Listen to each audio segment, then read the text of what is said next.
యాసినోరి ఓసూమి చేసిన పరిశోధనల ద్వారా ఉపవాసం ఆరోగ్యానికి ఎంతటి మేలు చేస్తుందో ప్రపంచానికి తెలియజేశాడు. అతను 2016 నోబెల్ ప్రైజ్ పొందడానికి గల ముఖ్యమైన కారణం discovery of the mechanism of autophagy.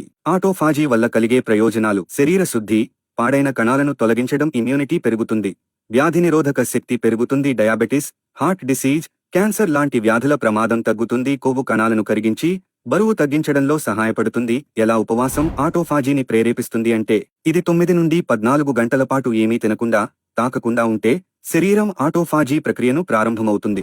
ముస్లింలు రంజాన్ నెలలో 9 నుండి 12 గంటల వరకు ఏమీ తినకుండా, తాగకుండా అల్లాహ్ కోసం ఉపవాసాలను పాటిస్తారు. ఈ ఆటోఫాజీ వల్ల శరీరంలో హానికరమైన టాక్సిన్స్, పాడైన కణాలు, వైరస్, బ్యాక్టీరియాలను తొలగిస్తుంది.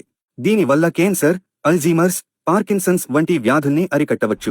1400 సంవత్సరాల క్రితమే ఉపవాసం యొక్క ప్రాముఖ్యతను ప్రవక్త ముహమ్మద్ సల్లల్లాహు అలైహి వసల్లం తెలియజేశారు. ఇప్పుడా ఔత్సాహికతను విజ్ఞాన శాస్త్రం కూడా ధృవీకరించింది. అల్హమ్దులిల్లా.